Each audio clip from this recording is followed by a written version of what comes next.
আজকে আমাদের মাননীয় সংসদ সদস্য জনাব ব্যারিস্টার মাহবুবউদ্দিন খোকন সাহেব শিমুলিয়া গজারিয়া খালটি আজকে উদ্বোধন করেছেন।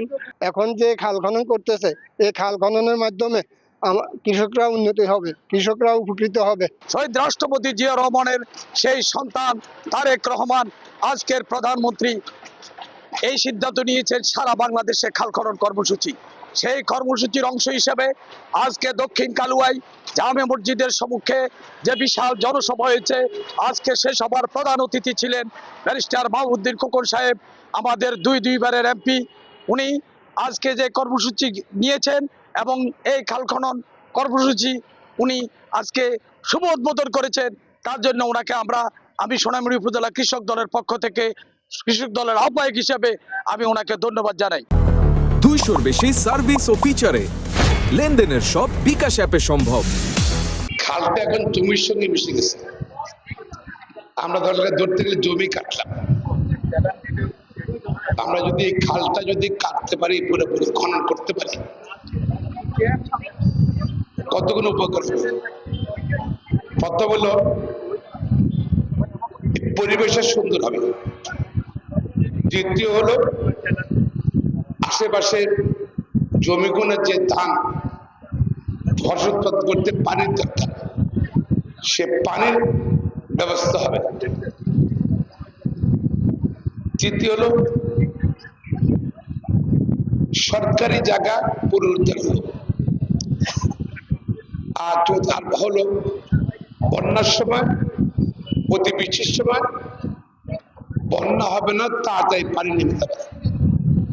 আপনারা দেখছেন বেশ কয়েক যুগ থেকে, 1-1.5 যুগ থেকে উত্তরাঞ্চলে বা পানির ওদিকে পানি বন্যা হলে, ওখানে বন্যা হলে সে পানি আমাদের এই নোয়াখালী দিয়ে বঙ্গোপসাগরে যায়। 200-র বেশি সার্ভিস ও ফিচারে লেনদেনের সব বিকাশ অ্যাপে সম্ভব। যেহেতু আমাদের এই নোয়াখালীর বেশিরভাগ খাল বন্ধ হয়ে গেছে, খাল খনন কর্মসূচি নেই, পূর্ণ খনন নেই, নদীগুলো ড্রেজিং নেই, যার দরুন বর্ষার সামান্য বৃষ্টিতে কিন্তু আমাদের এলাকা বন্যা প্লাবিত হয়েছে। সর্বশেষ বন্যায় আমাদের 4টি সোনামুড়িতে প্রত্যেকটা রাস্তা, পাকা রাস্তা পানি নিয়ে চলে গেছিল বন্যায়, এবং প্রায় 130টা আশ্রয়কেন্দ্র খোলা হয়েছিল। সেই আশ্রয়কেন্দ্র আমি অনেকগুলো নিজেও গিয়েছি, নিজের ক্ষমতা অনুযায়ী আর্থিক সাহায্য করেছি। শুধু আমি না, এসব আশ্রয়কেন্দ্র আমাদের যারা ভাই বোনেরা দেশে বিদেশে আছে স্থানীয়ভাবে, তারা সহায়তা করেছে। 130টা আশ্রয়কেন্দ্রে কোথাও 400 লোক পর্যন্ত ছিল আশ্রয়কেন্দ্রে।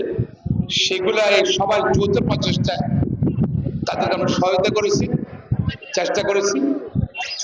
আমরা এই ধরনের আশ্রয়কেন্দ্র খুঁজতে হবে না, যদি বন্যার পানি দ্রুত নামার সুযোগ হয়।